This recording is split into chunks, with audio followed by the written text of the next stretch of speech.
피해가는 행운이 따라 죽을까? 이 생각을 하면은, 그럴 것 같지가 않죠. 그래서 이게 내년이나 저 5년, 곧 이런 태풍이 우리나라를 덮치게 돼도 조금 도 이상하지 않는 그런 상황에 우리가 놓여져 있습니다. 그 실제 이런 태풍이 한번 지나가면은 우리나라에서는 감당을 못 합니다. 거의 리비아 꼴이 될 가능성이 거의 농후하다고 봐야 되는 겁니다.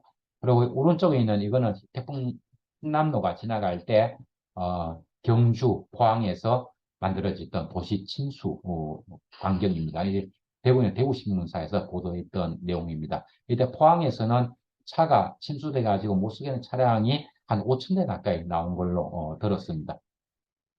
자, 그 다음에 올해도 보면 특이한 태풍, 카눈이죠. 카눈이, 이거는 5월 달에 왔던 태풍 마하로이고요. 그 다음에 이게 카눈이죠. 카눈이 그 적도 140도, 동경 140도에 만들어져 가지고 중국 대륙을 향해서 쭉 이렇게 흘러갔습니다. 그래서 처음에는 요 앞에 오 독수리가 중국으로 들어가 가지고 비를 1000mm 정도 내렸고, 그래서 자금성의 물에 잠기는 이런 사고가 발생했습니다. 그리고 다시 이 태풍은 다시 중국으로 갈 걸로 믿어 심지 않았는데, 요 앞에 갔던 독수리가 중국 대륙을 덮고 있던 티베트 고기압이라는 거대한 고기압이 있습니다. 이거를 절단하면서 그 결과로 중국 대륙 서쪽에서 동쪽으로 바람이 싹 불어주는 이런 기상 패턴 변화를 만들었던 거죠. 그래서 이게 6호 카눈이 중국 대륙으로 가다가 이 중국 대륙에서 불어오는 서풍이 이 태풍을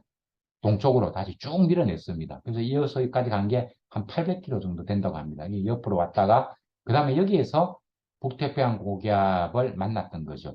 그 태풍이 진행해 올 때는 처음에 북서쪽으로 이렇게 가다가 그 다음에 쭉 올라오다가 북태평양 고기압을 만나면 북태평양 고기압의 가장자리, 서쪽 가장자리를 따라가지고 쭉 올라오는 게 태풍 경로입니다. 그래서 위도 30도 정도 돼가지고 북동쪽으로 턴을 해서 운하 쪽 올라옵니다. 그러다 운하 쪽에 뭐 상륙을 할 수도 있고 서해로 갈 수도 있고 동해 쪽으로 갈 수가 있는데 이쪽 가다가 보면 상공에는 우리나라 여름을 지배하는 북태평양 고기압과 그다음에 북쪽의 차가운 공기가 경계를 이루는 곳 상공에 가면은 매우 강한 바람이 만들어집니다. 그거를 제트기류라고 얘기를 합니다. 그래서 이 제트기류를 만나면 이 태풍은 매우 빠른 속도로 동해로 빠져나갑니다. 그러면서 우리나라의 태풍의 영향권에서 벗어나게 되는 거죠. 근데 원래 카눈 같은 걸 보면은 얘가 신의주를 벗어나가지고 이 만주까지 가가지고 소멸이 되었습니다. 이 말은 뭔가 하면은 북태평양 고기압이 보통은 보면 한 우리나라 중부지방까지 덮고 그 다음에 거기서 제트스트림이 만들어져 가지고 태풍을 동쪽으로 빼내갑니다. 그래서 이 대전 이북 지역이 태풍을 맞이하는 경우는 거의 없었던 겁니다. 근데 이번에 보면 북태평양 고기압이 만주대륙까지 다 덮고 있었다는 거죠. 이런 현상을 말하고 있는 겁니다. 그럼 그만큼 북태평양 고기압의 세력이 웅대했다는 거고 그 세력이 강했다는 것을 의미합니다. 그리고 이 카눈이 이동하는 속도가 매우 느렸습니다. 왜냐하면은 북태평양 고기압이 동쪽으로 매우 치우쳐 있었거든요. 그래서 이쪽에 바람이 약했습니다. 북태평양 고기압. 그러다 보니까 이 태풍을 북쪽으로 매우 느린 속도로 이동해 갔다는 겁니다. 근데 이 태풍의 속도가 느리다는 것, 이게 이렇게 느린 태풍은 이 우리나라가 기상관측 역사상 처음 본 건데 이동 속도가 16km, 시속 16km에서 20km밖에 안 됐거든요. 그럼 이 태풍 속도가, 이동 속도가 느리다는 게 뭐 그리 중요하냐 하면 이게 굉장히 중요합니다. 왜냐하면은 태풍이 이동 속도가 느리다는 것은 한 지역에 오랜 시간 영향을 미친다는 거죠. 강풍이 불어도 오랜 시간 강풍이 불고 그 다음에 비가 내려도 오랜 시간 비가 온다는 겁니다. 그러니까 태풍 이동 속도면 똑같은 규모의 태풍이라도 어떤 지역에 미치는 강풍 피해, 홍수 피해는 훨씬 더 커지는 거죠. 그런 모습을 보여준 게 카눈이다. 이런 겁니다. 그러니까 앞으로도 원래 이제 엘니뇨가 만들어졌는데 이 엘니뇨 영향이 내년까지 적어도 내년 연말까지는 갈 테고 그러면은 내년 여름도 이렇게 될 가능성이 굉장히 많습니다. 그래서 이게 슈퍼 태풍 같은 게 만들어져 가지고 카눈처럼 이렇게 올라온다면 정말 우리나라를 쑥대밭으로 만들 수가 있는 거죠. 이런 가능성을 보여준 게 카눈에 이미 던진 메시지였다고 볼 수 있습니다. 예, 그리고 또 하나 보면은 우리나라 이 연안 해역의 수온입니다. 여기가 30도거든요. 여기가 30도 돼 있죠. 이 적도 지역의 수온이 30도인데 우리나라 이 연안 쪽에 남쪽 남해안이라든가 서해안 쪽의 수온이 거의 30도 가까이 올라갔습니다. 이렇게 되면은 원래 그 부산에 있는 국제신문 보도에 보면은 시간 말은 비상위협 이런 그 보도가 나온 게 있습니다. 저 바다 생물들을 먹여 살리고 바다 생물들에게 은신처를 만들어 줘야 되는 그 미역이라든가 다시마라든가 이런 것들이 다 녹아 내립니다. 이거를 바다의 산막화 현상 혹은 갯녹음 현상이라고 이야기를 합니다. 그리고 우리가 양식업을 하면은 양식하는 물고기들이 수온이 높아지면 떼죽음을 합니다. 그래서 2010년 이후에 우리나라 정부에서 양식업자들의 피해를 보상을 해주는데 그 보상액의 한 53%가 여름철 고수온 때문에 만들어지고 있다고 합니다. 그 정도로 우리나라 주변의 이 수온 분포가 열대 지역하고 똑같아진다. 그리고 이런 상황에서 태풍이 올라오면 어떻게 될까? 태풍은 수온이 28도 이상이 되면 태풍이 세력이 더 강해집니다. 그래서 이런 상황에서 태풍이 올라오면 지금까지 태풍은 일본까지 올라올 동안은 태풍 세력이 강하지만 일본을 지나서 우리나라 쪽으로 올 때 되면은 남해안의 수온이 낮아서 태풍의 세력이 약화된 상태로 우리나라에 찾아옵니다. 그래서 우리나라에 과거에 올라온 태풍은 그렇게 무서운 태풍이 없었습니다. 그런데 이게 여름철에 해수온도 이렇게 높게 형성이 되기 시작하면은 일본을 지나올 때보다도 태풍이 더 강한 태풍이 우리나라에 옵니다. 이런 사례가 있느냐 하면 있습니다. 2010년 이후부터 보면 8월 달에 올라오는 태풍을 보면 일본에 올라올 때 태풍보다도 우리나라에 올라왔을 때 태풍이 더 강해져서 올라오는 사례를 종종 볼 수 있게 되어 있습니다. 그래서 우리나라 이 남해안의 이 수온이 이렇게 높다는 이야기는 양식업에도 매우 피해가 크고, 그 다음에 이 수온이 높으면 야간 온도가 안 내려가겠지요. 주변에 30도짜리 물이 이렇게 듣고 있으면 여기서 열이 계속해서 도시에 공급이 되기 때문에 야간에 되어도 30도 이하로 온도가 떨어지지 않습니다. 그래서 우리나라에서 야간 기온이 가장 높은 곳이 어디입니까? 그러면은 제주도를 제외하면은 부산이 제일 높습니다. 그래서 부산, 울산, 포항, 그 다음에 남해안 지역, 창원이라 이런 지역하고 전라도 지역, 이 지역이 내륙 지역보다도 야간 열대 현상이 훨씬 더 심각합니다. 이게 바로 최근에 나오는 고수온 현상이 가져오는 영향이다. 이렇게 볼 수가 있습니다. 우리나라 주변 해역의 생태계가 완전히 지금 망가지고 있는 그 하나의 원인이 되고 있는 게 이 고수온 현상입니다. 이게 수상과학원 보고 자료를 보면 2012년 이후에 매우 이게 강하게 나타나고 있다고 합니다. 예, 그 다음에 이거는 전 세계 해수온도 분포인데요. 여기서 우리가 주목해 봐야 될 게 여기가 남미 대륙입니다. 그리고 평상시에는 이쪽에 수온이 낮고 이쪽에 인도네시아에 있는 이걸 다 서부 해역이라고 페루가 있는 이쪽을 동부 해역이라고 얘기를 합니다. 평상시에는 서부 해역의 수온이 높고 이 서부가 높고 동쪽의 수온이 낮습니다.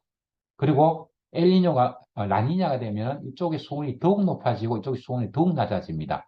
지난 3년 동안은 라니냐였던 거죠. 그래서 이쪽에 서부 태평양 쪽의 수온이 매우 높았습니다. 그 영향을 받아가지고 동남아시아든가 세계 각국의 수온이 이쪽 지역의 수온이 높아지는 이런 상황들이 있었죠. 근데 금년 6월 말 7월 달부터 이제 반대 현상이 나타나고 있습니다. 이 서쪽의 수온이 낮아지고 동쪽의 수온이 높아지는 거죠. 이것을 엘니뇨라고 얘기를 합니다. 그 엘니뇨 중에서도 평상시보다 과거 30년 평균보다 수온이 얼마나 높으냐 이런 얘기거든요. 이쪽의 수온이 3도 이상이 되면 슈퍼 엘니뇨라고 얘기를 합니다. 이게 이제 7월, 8월 되면서부터 이쪽 수온이 매우 높아지고 있는데 8월 달 자료를 보면은 여기 2도가 아니고 이게 4도가 올라 있습니다. 그래서 이때보다도 한 1도 정도 온도가 또 더 높아지고 있는 거죠. 이게 이제 슈퍼 엘니뇨라는 거고, 이 슈퍼 엘니뇨 때문에 북태평양 고기압이 우리나라 동쪽으로 이렇게 시프트돼 있는 겁니다. 그리고 이게 엘니뇨가 많이 발생을 하게 되면 이 서부 태평양 쪽 수온이 예년보다 낮아져야 돼요. 이게 그 청색, 이게 이제 낮아지는 거거든요. 근데 낮아지고 있지는 않습니다. 그 이유가 뭔가 하면 과거 3년 동안 강한 그 라니냐 현상이 있었던 거죠. 그 여파가 아직까지 남아있어가지고 거의 평년 수준의 고수온을 유지하고 있습니다. 그리고 그 옆에 보면 여기 인도양인데, 인도양에서 뭐 이 동쪽이죠. 그리고 여기가 서쪽입니다. 인도양에서도 태평양의 엘니뇨, 라니냐처럼 동쪽과 서쪽이 한쪽이 수온이 낮아지면 반쪽은 높아지고, 또 이쪽이 수온이 높아지면 이쪽이 낮아지고, 이런 현상이 있습니다. 이것을 다이폴 현상이라고 이야기를 합니다. 이번에 보면은 엘니뇨 현상과 인도양의 동쪽의 수온이 낮아지는 이 양의 다이폴과 엘니뇨 현상이 동시에 나타났는데, 이게 8년 만에 나타난 현상입니다. 그런데 이게 양의 다이폴이 나타나면 2019년에 20년 사이에 호주에 산불이 무지무지 큰 산불이 났었지요. 고온이 되고 그런 현상이 나타나기가 매우 좋습니다. 그리고 이 양의 다이폴 현상이 나타나면 서부 태평양 쪽의 수온이 설령 낮아지더라도 이것이 서부 태평양 쪽의 대류 현상을 강화시키는 역할을 합니다. 그래서 원래 보면은 이 늦더위가 굉장히 기승을 부렸는데, 그 이유가 바로 이 양의 다이폴 현상이 서부 태평양 쪽의 대류 현상을 강화시켰고, 그것이 북태평양 고기압을 세력을 강화시켰기 때문에 그 결과로 이 늦더위가 이어지고 있는 겁니다. 그리고 금년 겨울은 겨울 날씨는 이 엘니뇨가 매우 큰 영향을 미칠 겁니다. 그래서 이 엘니뇨가 있는 해에는 시베리아 고기압의 세력이 약해지는 이런 특성이 있습니다. 그 말은 올 겨울에 매우 추워지는 그런 날이 잘 없을 것이다. 올 겨울은 따뜻할 것이다는 이야기고요. 그다음에 시베리아 고기압이 약하면 이동성 고기압, 저기압이 자주 지나갑니다. 그러면서 서부 태평양 쪽에서 발달한 이 수증기가 우리나라 쪽 이동해 와가지고 저기압에 수반돼서 비를 많이 내리는 이런 현상을 볼 수 있습니다. 이와 유사한 현상이 2016년에 나타난 적이 있습니다. 2016년에는 12월에 돼도 기온이 낮에 19도까지 올라가고 비가 여름철처럼 비가 추근추근 내리는 이런 현상이 있었습니다. 그래서 상주 같은 데는 꽃감이 곰팡이 앞에 가지고 다 버려야 되는 현상도 있었고, 여러 가지로 뭐 피해를 많이 끼친 적이 있는데, 아마 올 겨울이 2016년에 재판이 되지 않을까 생각이 듭니다. 그리고 원래 여름이 우리가 더웠다고 얘기하지만 다른 유럽이라든가 인도, 동남아시아, 서남아시아 혹은 미국 이런 데 비하면 뭐 오히려 선선했다고 말할 수 있는 수준입니다. 근데 진짜로 더운 날씨는 엘니뇨해가 오는 해에 만들어지는 것이 아니고 엘니뇨 다음에 혹은 그 다음에, 그래서 2024나 2025에 엄청난 이게 고온 현상, 폭염 현상이 올 가능성이 농후합니다. 그 2018년도 발생했던 초고온 현상, 폭염 현상도 2016년에 생겼던 슈퍼 엘니뇨의 영향이거든요. 그래서 앞으로 1, 2년 사이에 금년과는 비교할 수 없을 정도의 폭염이 우리나라를 찾아올 가능성이 매우 높다. 확률적으로 높다. 이렇게 말씀드릴 수가 있습니다. 자, 그리고 이제 금년 5월 달에 세계기상기구에서 이 슈퍼 엘니뇨가 막 정착이 될 때 이런 보고서를 낸 적이 있습니다. 자, 슈퍼 엘니뇨 발생 이후 5년 동안에 극단적인 기후현상의 여파가 매우 크게 나타난다. 그리고 여름철 극한고온은 엘니뇨 발생 이듬해에 발생할 가능성이 매우 높다. 이런 거죠. 그래서 금년에도 앞에 우리가 봤다시피 남유럽 이런 데는 40몇 도 올라가고 미국 같으면 47도, 50도 올라가고 이런 그야말로 우리나라 더위보다는 한 10도 정도 높은 이런 극단적인 고온 현상이 나타났는데 이게 클라이막스가 아니고 내년 혹은 저후년 이때 초고온의 클라이막스가 될 가능성이 많다라고 세계 기상기구에서 이야기를 한 적이 있습니다. 그리고 또 하나 보면은 금년에 이제 슈퍼 엘니뇨가 정착이 됐죠. 2023년부터 5년 후면 27년입니다. 이 사이에 역대 최고 기온이 갈아질, 그러니까 우리가 기상 관측을 해온 이래로 가장 높은 기온이 나타날 가능성이 98%다. 라고 이야기하고 있습니다. 확률적으로 어떤 사건이 발생할 가능성이 98%라는 얘기는 뭐 거의 틀림없다. 이런 게 받아들여도 되겠지요. 그리고 5년 평균 온도를 내보면 2024년부터 향후 5년 동안의 평균 온도를 아마 보면 그것이 역대 최고가 될 가능성이 역시 98%다라고 세계 기상기구 보고서에서 이야기를 하고 있습니다. 그리고 슈퍼 엘니뇨가 또 인해 가지고 전 세계에는 또 극단적인 기후 현상, 기후 재해가 많이 발생할 텐데 그것으로 인해서 나타날 재산 피해는 4조 달러 이상이 될 것이다. 앞으로 5년 안에. 그리고 금세기 말까지 84조 달러의 재산 피해가 예상이 된다라는 내용이 WMO 보고서에 실려 있습니다. 우리나라 1년 우리나라의 GDP가 1조 5천억 달러죠. 그렇게 생각해 보면 이게 얼마나 큰 돈인가 하는 걸 좀 짐작해 볼 수 있을 것 같습니다. 자, 근데 다시 또 듣다 보면 금년에 지구촌에서 살인적 폭염이 지난 2일에서 계속 일어났습니다. 이 그리스, 남유럽이죠. 42.9도, 45.4도 이게 2023년 7월 18일 날 이런 현상이 발생했고 이런 게 수개월 동안 계속 이어졌던 거죠. 그 결과로 지중해에서 온도가 매우 높았고 그래서 그 지중해에서 토네이도가 발생한 거죠. 그 발생한 토네이도가 그리스에 가서 비를 내렸습니다. 비가 하루 동안에 800mm가 내렸죠. 그리스의 1년 강수량이 400mm인데 그리스의 하루 동안 내린 강수량이 800mm였습니다. 터키하고 그 사이에 마을에 내렸던 거죠. 그래서 사람이 한 12명 정도 죽은 걸로 알고 있습니다. 그리고 그리스를 초토화시키고 난 다음에 이게 북아프리카로 건너가 가지고 리비아에 사고를 낸 거죠. 12,000명. 근데 리비아에서 강수량은 440mm입니다. 그리스보다 절반 정도의 피해였던 거죠. 그런데 이 리비아와 그리스는 무슨 차이가 있느냐 하면 그리스는 정상적인 정부가 있는 거고 리비아는 무정부 상태라고 얘기를 하죠. 그래서 리비아에 피해를 입었던 사람들 얘기가 정부 지자체에서 뭐라고 얘기했느냐 하면은 비가 많이 오더라도 집 밖에 나오지 말고 집 안에 가만히 있으라 라고 얘기를 했다고 합니다. 그 세월호 때 우리 나왔던 그 얘기죠. 가만히 있으라, 나오지 마라.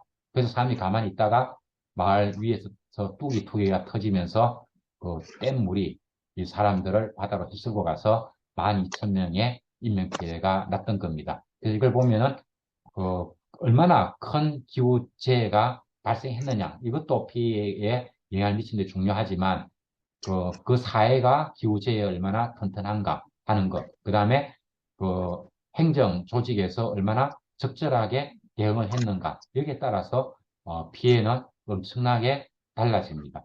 그래서 우리가 기후재해에 튼튼한 사회를 만들어내야 되죠. 그래서 우리 이웃을, 이 주변을 보면서 상가 건물도 한번 들여다보고, 그 다음에 이 동네가 어떻게 되어 있는가 이런 것을 보면서 우리 동네에 비가 만약에 400, 500mm가 내린다면 우리 동네에 풍속이 한 3, 40m, 4, 50m 되는 태풍이 온다면 저 간판이 어떻게 될까라든가 이걸 한번 생각해 보면 우리 여러분들이 살고 있는 그 마을을 어떻게 바꿔야 될까 하는 답이 좀 그려질 겁니다. 그게 답이 그려지면 왜 저걸 안 고칠까라고는 생각하지 말고 우리 시민들이 뭉쳐가지고 관에다가 건의를 해야 되는 거죠.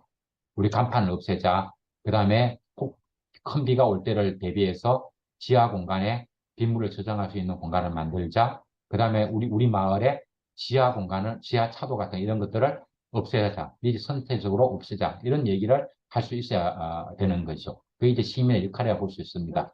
근데 작년에도 유럽에서는 5월 달에 남유럽부터 시작해가지고 하지 정도 되면 전 유럽으로 폭염이 퍼지고 이게 9월 달까지 이어졌습니다. 그래서 원래 네이처지 의학지에 실린 논문을 보면 약 6만 2천 명의 사망자가 발생했다고 나옵니다. 금년 고온 현상으로 인한 사망자 수는 아직 나오고 있지 않습니다만 이 내년에도 되면 여기에 거의 버금갈 정도의 폭염 사망자가 나올 것으로 그렇게 추정이 됩니다. 그리고 미국에서도 5월, 6월 이때는 미국 대륙의 서부 지역부터 폭염이 시작되었습니다. 그래서 네바다, 애리조나 이런 건조 지역에서는 40도에서 50도가 올라가는 이런 고온이 2개월가량 이어졌고요. 그 다음에 7월달이 되면은 이 살인적인 폭염이 동부 지역이라면 뉴욕이라든가 보스턴 이런 쪽이죠. 이런 쪽으로까지 폭염이 확산이 되는 이런 현상이 발생했습니다. 그리고 이 아시아에서도 마찬가지입니다. 처음에는 유럽에서 폭염이 시작됐고 이게 인도로 번졌고 그 다음에 서남아시아, 동남아시아, 중국의 서부 지역까지 거의 50도에 육박하는 이 폭염이 장기적으로 이어졌던 겁니다. 그리고 일본에도 온도가 40도 넘는 폭염이 이어졌죠. 그렇게 보면 우리나라만 살짝 엄청난 고온 피해로부터는 우리가 벗어났다라고 말할 수가 있겠습니다. 이것도 한 천운이라고 말할 수 있겠죠. 자, 원래 이런 초고온 현상이라든가 또 폭풍 현상 이런 것들이 많이 있었는데 이런 현상을 보면서 구테러스 유엔 사무총장이 크게 아주 언론에도 많이 보도가 된 중요한 말씀 두 가지를 한 게 있습니다. 첫째가 뭔가 하면은 이제 글로벌 워밍 시대가 끝나고 지구 열대화 시대가 시작되었습니다. 개막되었습니다. 이런 얘기를 했는데 이 열대화 하는 게 보일링이라는 이야기잖아요. 그 보일링 하는 거는 펄펄 끓는다는 이야기죠. 더 직설적으로 번역을 하면은 전지구 끓는 시대가 개막이 되었습니다. 이렇게 이제 말할 수가 있습니다. 이 말은 여름이 더워졌다는 정도로는 말이 안 되는 것이고, 여름이 펄펄 끓는다. 지구가 펄펄 끓는 그런 시대가 시작되었습니다. 이렇게 말할 수가 있습니다. 근데 이게, 그리고 워밍 시대라는 거하고 보일링 시대를 저 같은 기후학자들이 들여다보면 매우 의미 있는 이야기입니다.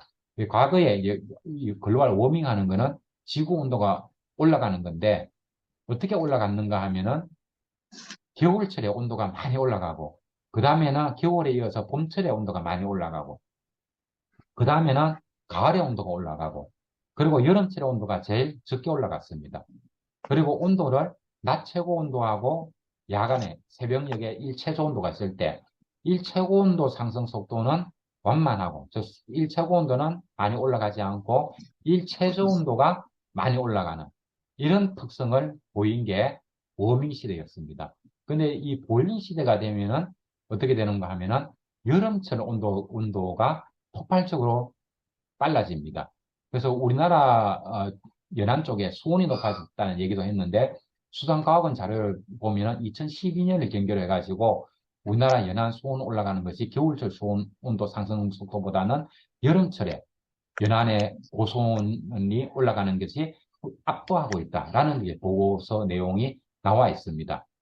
그래서 2000년대 이후가 되면은 전 세계적으로 이 여름철 고온 현상이 살인적 폭염이 되는 거죠. 그래서 우리가 좀 더 이게 시대를 좀 나누어 본다면 1990년대 중반 이전까지는 여름철 더위가 불편한 더위였다고 한다면 1990년 중반 이후부터 나타나는 고온 현상은 우리의 목숨을 앗아가는 살인적 고온이 되었다. 이렇게 이제 시대를 분류해서 이야기해 줄 수가 있습니다.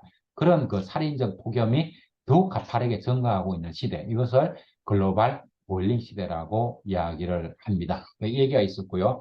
그 다음에 금년 여름 6월, 7월, 아직 8월 데이터는 나오지 않았습니다만 이 보면 6월, 7월 달 온도가 지난 173년 동안 쌓여있는 지구 기온 관측 역사에서 가장 온도가 높았다고 나오고 있습니다. 그리고 7월 달의 온도는 기후 평년, 지난 30년 동안의 평균 온도보다도 1.5도나 더 높았다. 그러니까 원래 7월 달 더위는 극단적으로 격이 다른 더위였다. 이런 이야기죠. 그래서 이러한 현상을 놓고 또 구테러스 사무총장이 또 한마디를 합니다. 기후 위기는 장래에 다가올 수 있는 문제도 아니고, 그 다음에 우리 지역이 아니고 다른 먼 나라에서 생기는 것이 문제가 아니라는 거죠.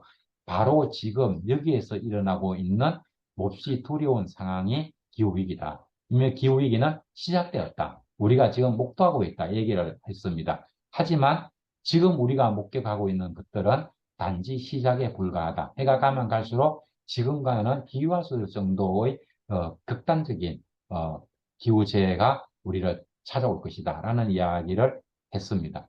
이것이 현실로 다가올 것으로 저도 그렇게 동의를 합니다. 자, 그 다음에 또 과학자들도 금년 더위 혹은 최근에 나타난 기후현상에 대해서 의견을 냈습니다.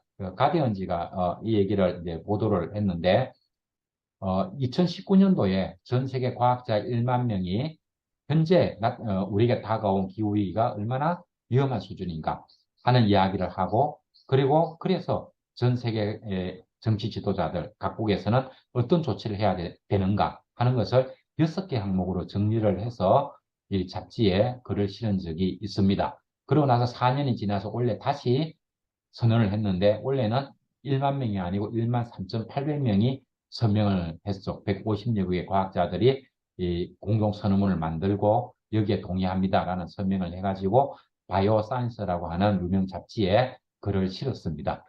그리고 이 서명 작업을 리드한 사람이 더피 교수하고 리퍼린이라는 사람인데 이 두 사람은 미국 오레곤 대학에 근무하고 있는 분들이고 생명과학을 전공하시는 분입니다. 그래서 더피 교수는 한마디로 이렇게 정의를 했죠.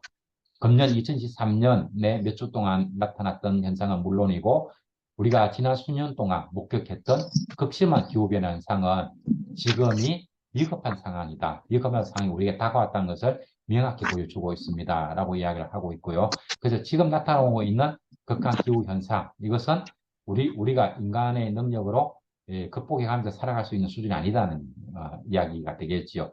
그 다음에 리플 교수는 좀 더 과학적인 이야기를 하고 있습니다. 우리가 기후위기가 어느 정도 수준에 가 있는가 하는 것은 과학자들에 따라서 조금 나오는 뉘앙스가 다릅니다. 어떤 사람은 이미 물 건너갔다.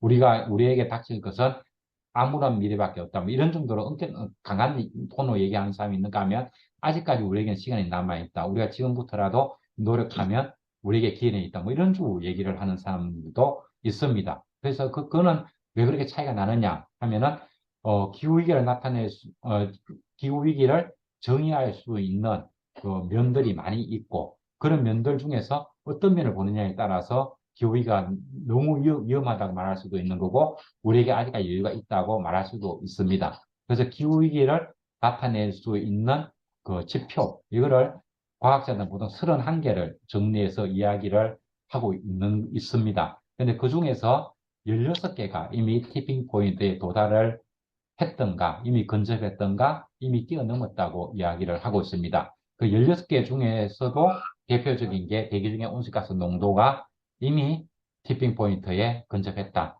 그리고 해양 수온이 너무 많이 올라갔다. 그 산업혁명 이후에 대기 중에 우리가 그 석탄을 많이 떼고 석유를 떼고 천연가스를 떼고 그 다음에 나무를 떼고 이렇게 하면서 대기 중에 CO2를 많이 배출한 결과 걔네들이 태양으로부터 지구로 들어오는 에너지는 지구가 받아들이도록 하고 그 다음에 지구가 우주로 내보내는 적외선, 장파 복사를 잡아서 지구로 다시 내려보내면서 지구의 열을 가두어 놓는 이런 역할을 오랫동안 한 거죠. 근데 이런 온실가스가 만들어 놓은 지구에 추가적으로 쌓인 열의 90% 이상이 바다에 들어가 있습니다. 그리고 한 7% 정도가 양극지방이라든가 높은 산지에 있는 만년설을 녹이는 쪽에 사용이 되었습니다. 그래서 지금도 북극 해빙에 그 큰 구멍이 뚫렸다는 얘기도 나오고 남극지방에 빙하가 많이 녹아가지고 남극에 이제 눈이 오는 날보다는 비가 오는 날이 더 많아졌다는 얘기도 하지요. 그리고 원래 보면은 남극에서 그동안 가장 많이 빙하가 녹았던 해에 견주더라도 160 平方킬로미터만큼 빙하가 더 많이 녹았다. 그 160이라고 하는 것은 우리나라 면적이 160만 평방킬로미터, 우리나라 면적이 10만 평방킬로미터니까 우리나라 면적이 16배 정도에 해당되는 빙하가 추가적으로 더 많이 녹았다는 이런 보도도 나온 적이 있습니다. 그게 바로 지구상에 쌓여있던 그 열이 어디로 갔느냐는 이야기죠. 얼음을 녹이는 쪽에 많이 갔다. 이런 쪽으로 가 있습니다. 그래서 기후학자들, 해양학자들이 평가하기로는 지금 당장 전 세계가 온실가스 배출을 멈춘다 하더라도 이미 우리는 너무 오랫동안 바다를 너무 뜨겁게 만들어 놨습니다.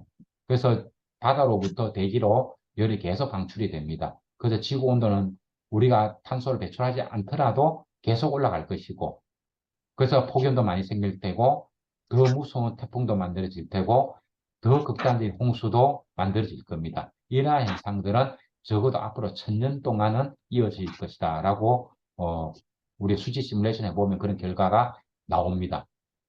그래서 우리가 기후위기 문제에 대응해서 우리가 살아남는 거는 단지 탄소만 줄이면은 되는 문제가 아닌 거죠. 그래서 많은 숙제를 우리가 안고 있습니다. 그리고 우리가 코로나19 시대에 탄소 배출 이런 걸 많이 줄였죠. 석탄이 사용하는 중국에서 셧다운을 하고 그래서 그러면 대기 중에 이산화탄소 농도가 줄진 않더라도 증가량이 감소가 해야 될 텐데 실제 데이터는 보니까 이산화탄소 농도도 과거보다 더 많이 올라갔고 메탄 아산화질소는 거의 수직적으로 엄청난 속도로 빠르게 상승을 했습니다. 그래서 이걸 듣다 보면은 우리가 화석연료 사용을 줄이고 이렇게 해가지고 대기 중에 온실가스 증가하는 것을 막을 수 있을까 생각해 보면은 예스라고 말하기가 좀 어려운 그런 상황까지 이미 우리는 와 있는 겁니다. 자, 그리고 조금 더 빨리 하도록 하겠습니다. 제가 5시 45분 정도까지 해야 되죠. 그래 보면 한 20분 남은 것 같습니다. 그래서 전 세계적으로 보면은 기후재해가 매우 많아지고 있습니다. 그래서 이거는 이제 미국에서 과거에 대표적으로 어떤 기후재해가 생겼는가 하는 이 데이터가 있고요. 그리고 과거에 얼마나 많은 피해가 있었느냐 하는 건데 미국에서 가장 극단적인 기후재해가 발생한 것은 2017년이고 2017년에 발생한 세산 피해가 485조 원, 우리나라 돈으로 485조 원이나 도달이 되었습니다. 그리고 자연재해가 발생을 하게 되면 그 자연재해에 대해서 보험을 지급하는 전 세계에서 가장 큰 보험회사가 미넨보험회사입니다. 이 보험회사에서 이야기를 하기를 2020년 이후에 자신들이 보험료로 지급한 것이 단 한 차례도 1천억 달러 이하로 내려간 적이 없다라고 이야기를 합니다. 그래서 미넨보험사의 재정이 위기에 처해 있습니다. 그래서 유엔 보고서에 보면은 뭔가 이게 재보험 시스템 이거에 손을 크게 보지 않으면 우리가 재보험을 통해 가지고 재해에 대응할 수 없는 상황에 도달돼 있다. 재보험이 지속 가능하지 않다라고 이야기가 나오고 있습니다. 그리고 작년에 초강력 허리케인이 저 위에 쿠바를 완전 쑥대밭을 만들어 놓고 그 다음에 플로리다에 와가지고 재산 피해가 650억 달러가 되는 어마어마한 그 피해를 냈습니다. 그래서 그 피해는 앞으로 그걸 복구하려면 10년에서 30년이 걸린다. 또 어떤 거는 영원히 복구 불가능하다 할 정도로 어마어마한 피해를 내기도 했습니다. 그리고 미국에서 전 국토의 63%가 가뭄에 노출이 되었고 2012년 이후에 가뭄 영향권에 가장 넓은 면적에 들어갔다. 그리고 고온 현상으로 많은 사람이 죽었다. 이런 보도도 많이 나왔습니다. 자, 그래서 이제 기후위기로부터 우리가 지구를 구해낼 가능성이 있는가? 이 문제를 이제 생각해 봐야 되겠는데, 이게 유엔 보고서입니다. 그 유엔에서 지구 환경을 다루는 가장 큰 기구는 UNEP, 유엔 환경 개발이라는 곳입니다. 이곳에서는 지구 환경 보고서도 매년 발생하기도 하고, 5년에 한 번씩 종합 보고서를 내기도 하고, 그 다음에 기후 변화 문제에 대해서도 매년 보고서를 여러 건 냅니다. 그 중에 하나가 기후위기 문제와 관련해서는 에미션적 갭 리포트라고 하는 게 이게 굉장히 유명합니다. 이게 제가 기억하기로는 2013년부터 내기 시작했습니다. 이 보고서 내용은 무엇인가 하면 우리가 2100년까지 산업화 이전에 비해서 추가적인 지구 온도 상승을 1.5도 이내로 억제하자라고 목표를 정했죠. 전 세계에서 합의를 받습니다. 195개국이. 그러면 그렇게 가려고 하면은 서서히 온실가스를 줄여가야 됩니다. 그래서 2020년에는 온실가스가 얼마 배출해야 되고 2021년이 되면 어떻게 되고 2는 어떻게 되고 2023년이 되면 온실가스가 얼마 줄여야 되는가 하는 시나리오가 얻어집니다. 그리고 전 세계가 그렇게 유엔에다가 약속을 했던 거죠. 그렇지만 실제로 전 세계에서 화석연료를 떼어가지고 배출하는 온실가스는 우리가 기대하는 것보다는 훨씬 부족합니다.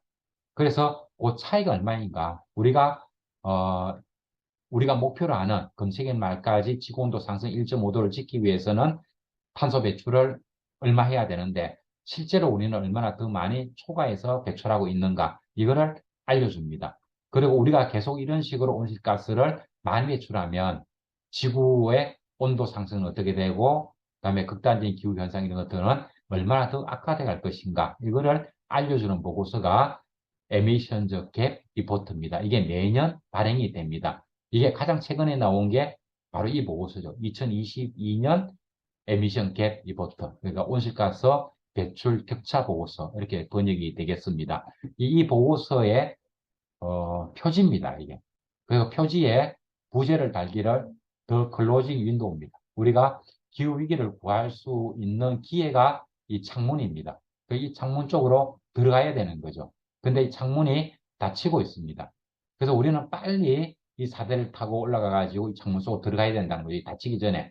근데 올라가 보려고 하니까 이미 사다리가 이게 끊어져 가지고 어디로 간 적이 없고, 여기는 또 부러져 있고, 여도 날아가 버리고, 여도 날아가 버리고, 그래가지고 우리가 여기에 도달할 것 같지가 않다 하는 것을 알려주고 있는 거죠. 그래서 우리에게 기회가 없는 것 같습니다 하는 이야기입니다. 그리고 이 보고서의 안쪽으로 들어가 보면 이런 얘기가 나옵니다.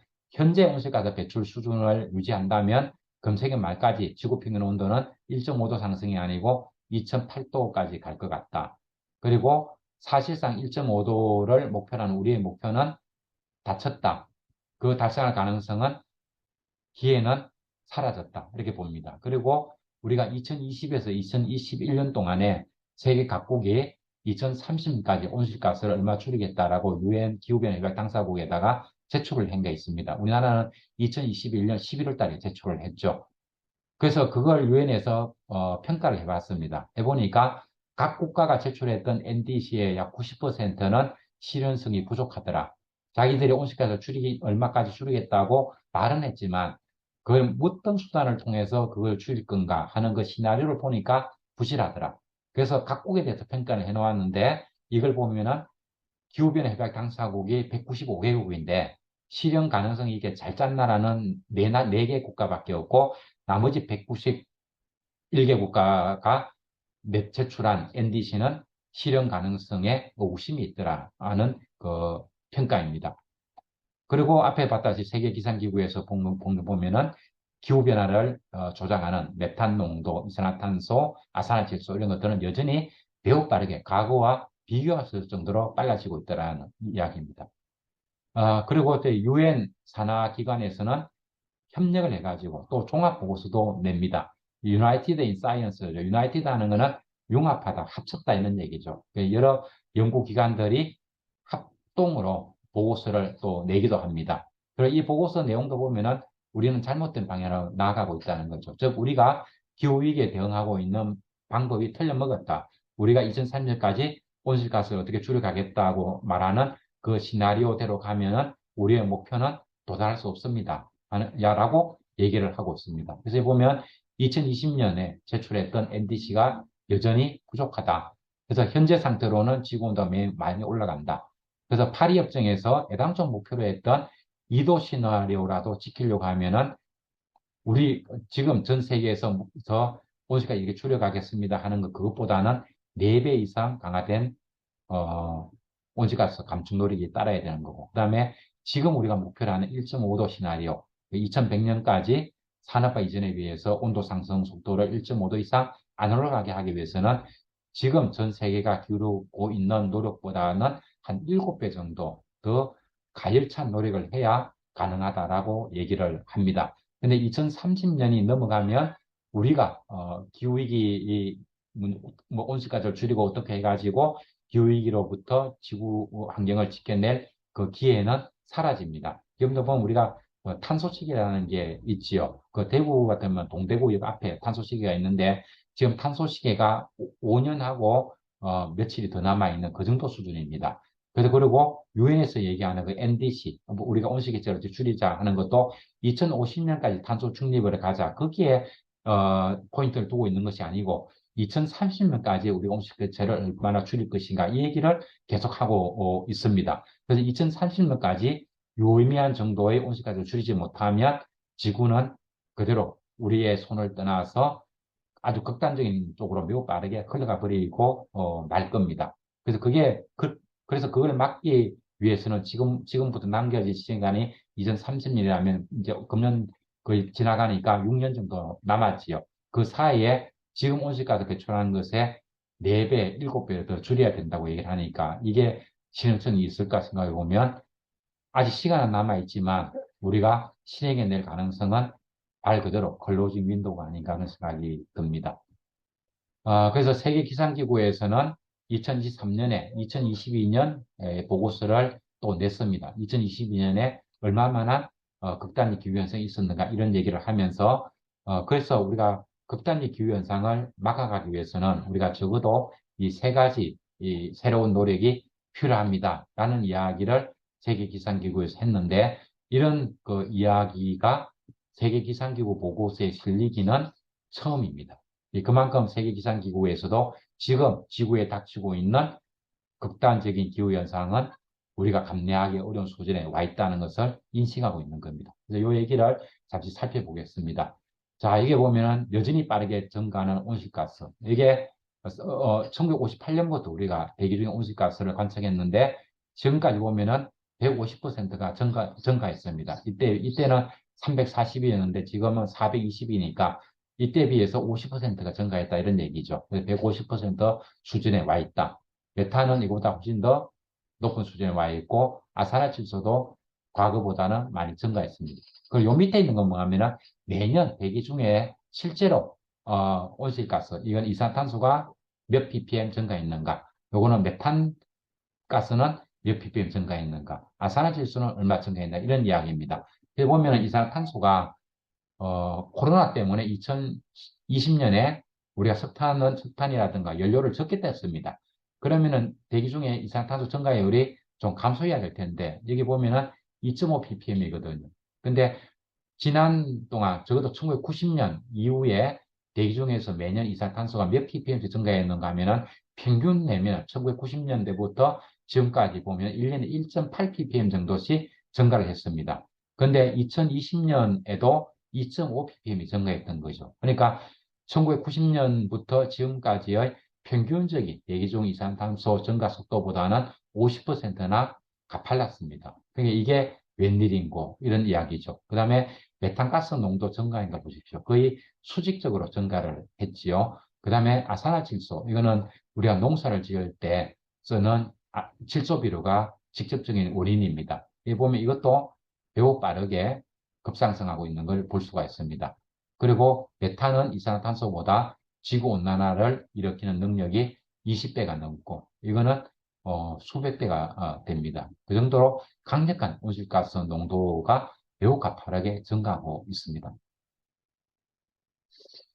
그리고 이 세계 기상 기구의 이야기니까 2022년에 어떤 놀랄 만한 일이 있었는가 하는 게 쭉 나와 있습니다. 이 얘기를 다 말씀드릴 수는 없고요. 몇 가지 얘기를 하면은 주목해야 될 게 해수위 상승이 빨라지고 있습니다. 1990년대 초반이죠. 90년, 3년부터 2002년까지 과거 10년 동안 해수면 상승은 1년에 2.27mm씩 증가를 했습니다.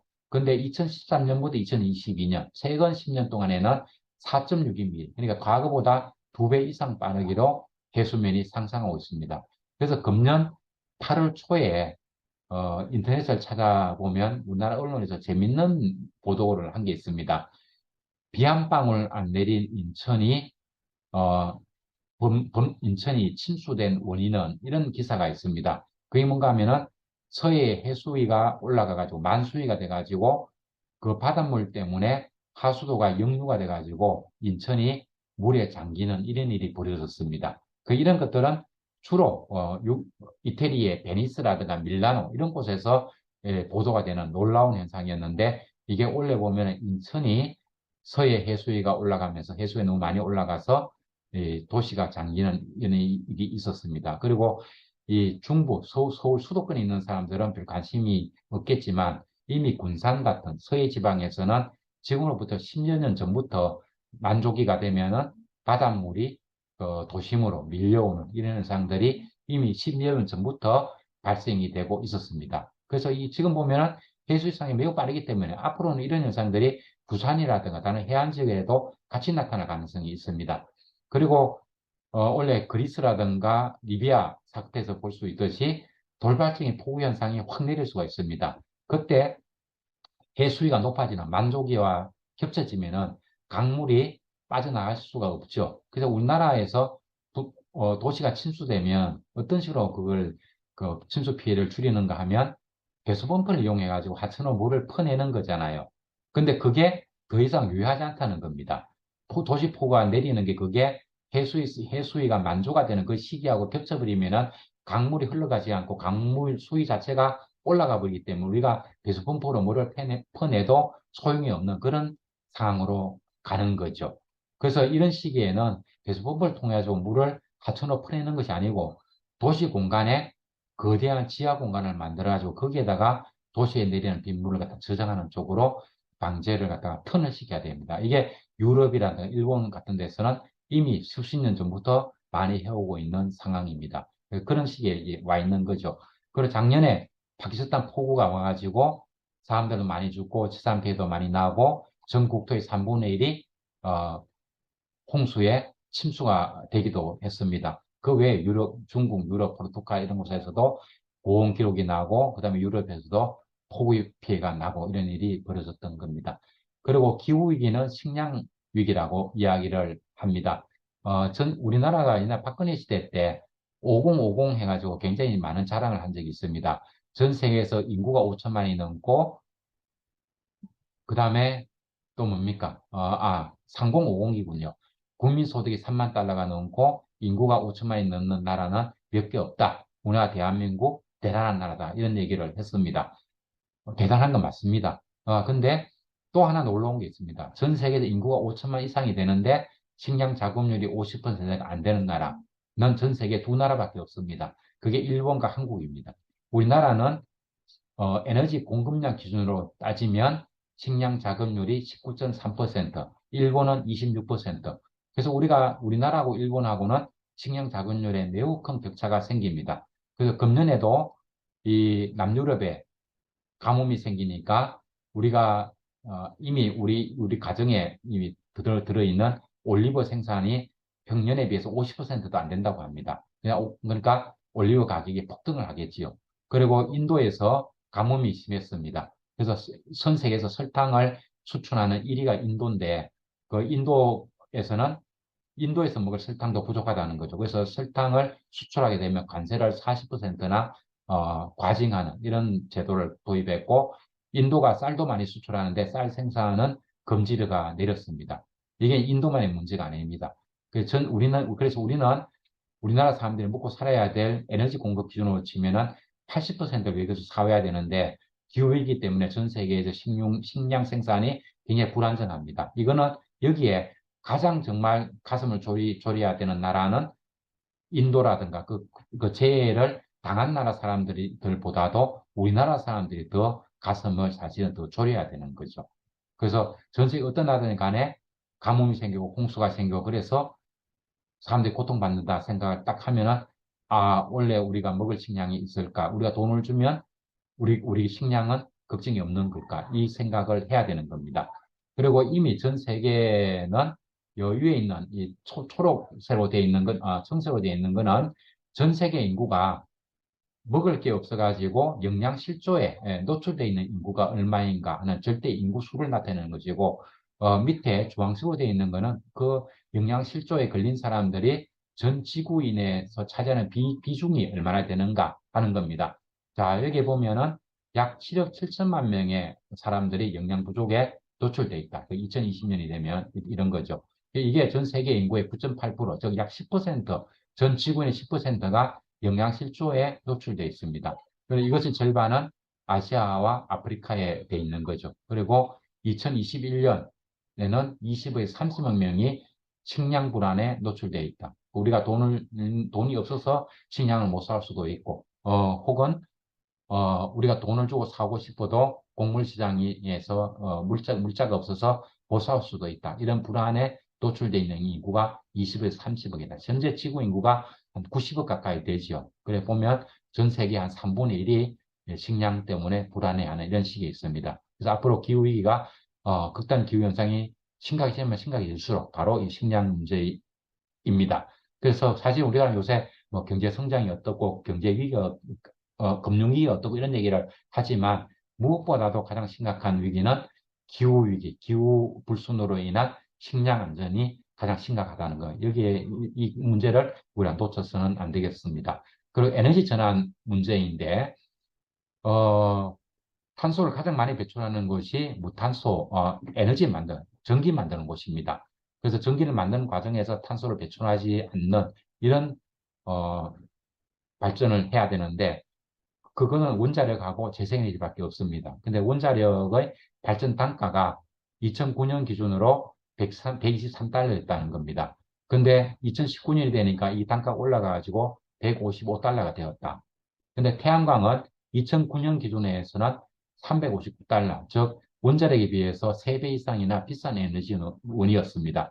근데 이게 패널 가격이 매우 빠르게 떨어졌죠. 그래서 2019년 기준이 되면은 40달러로 떨어졌다. 근데 풍력은 2009년에 145달러였는데 이게 2019년이 되면은 41달러로 떨어진 거죠. 그래서 우리가 원전의 어떤 위험성 이런 얘기를 하지 않더라도 단지 발전 단가만 얘기하더라도 우리가 원전으로 가야 될까, 재생에너지로 가야 될까 하는 답은 너무나 명확하다고 이야기할 수 있겠습니다. 이거를 세계기상기구가 이 그림을 제시하면서 재생에너지로 가라고 요청을 하고 있습니다. 그리고 기후위기 적응 능력을 강조하다. 제가 초기에 그리스하고 리비아 얘기를 했습니다. 그리스에는 하루에 비가 800mm 내렸고 리비아에는 440mm가 내렸는데 그리스에는 12명이 죽었고 리비아에는 12,000명이 죽었습니다. 그 차이가 뭔가 하면은 그 이 기후재해에 대한 정보를 제대로 전달했느냐 하는 이야기죠. 그리스에서는 그렇게 대피도 시키고 이렇게 노력을 한 거고, 리비아에서는 집안에 가만히 있으라고 얘기한 겁니다. 그리고 그 나라 사람들은 일기예보의 혜택을 못 받은 거죠. 근데 지금 전 세계에서 일기예보에 대한 도움을 못 받는 나라가 전 세계 인구의 3분의 1이 넘습니다. 그러니까 태풍이 오고 가뭄이 오고 이렇게 해도 그게 오는지 안 오는지도 모르는 상태에서 무방비로 당하고 있다는 거죠. 그러면 피해가 굉장히 커집니다. 그렇다고 해서 이거를 세계 각국에서 못 사는 나라에서 이거 시스템을 구축할 리도 없습니다. 그래서 유엔 산하에 있는 WMO가 나서가지고 2027년까지 전 세계인이 같이 누릴 수 있는 조기 경보 시스템을 만들어내겠습니다라고 얘기를 하고 있습니다. 이렇게 기상 정보만 잘 줘도 인명 피해를 많이 줄일 수가 있습니다. 그리고 WMO가 이런 얘기를 하고 있습니다. 시민들에게 10개명을 요구하고 있는데 이 3번부터 10번까지는 탄소 발자국을 줄이는 우리가 개인 차원에서 노력을 통해서 실천할 수 있는 것들입니다. 근데 1번, 2번도 물론 개인이 할 수 있는 거죠. 근데 어떻게 해야 되느냐 하면은 나 혼자 탄소 발자국을 줄이는 그런 차원에 머물지 말고 이웃에게 말을 걸고 그리고 모여라. 시민운동을 하라는 겁니다. 같이 모여가지고 운동을 하라. 라고 얘기를 했죠. 그 다음에 정치적 압박을 가하라.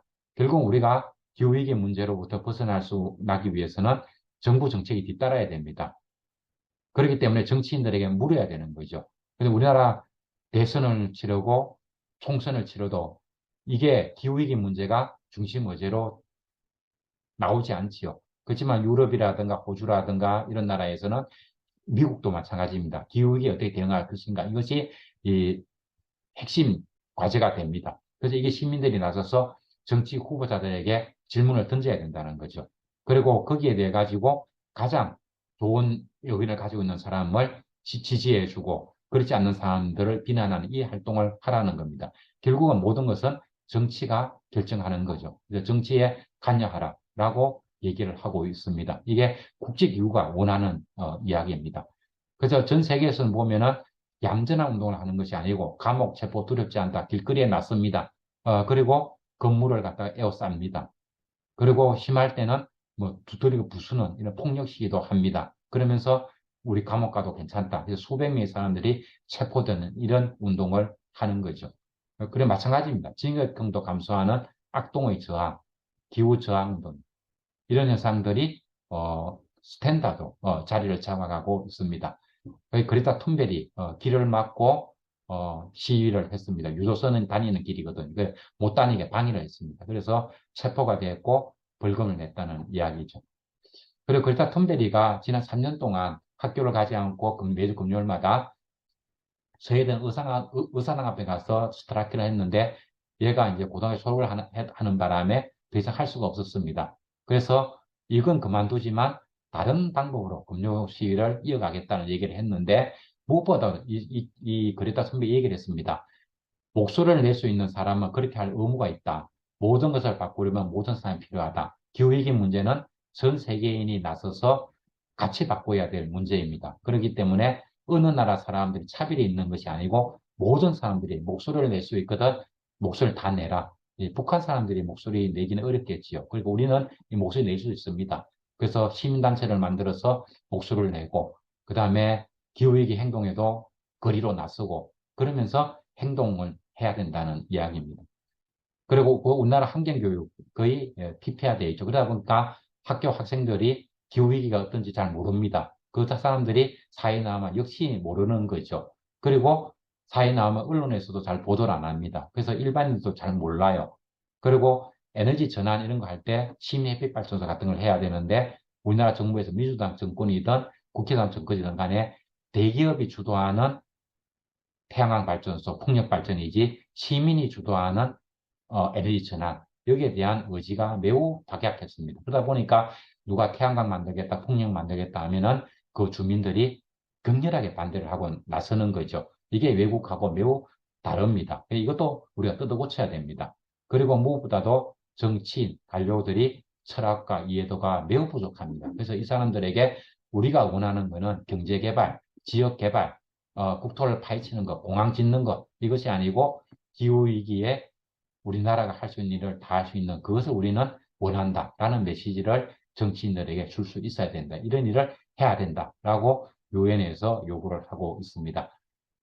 제가 약속한 시간에 한 5분을 초과했는데 여기까지가 제가 드린 이야기가 되겠습니다. 긴 시간 잘 들어줘서 감사합니다.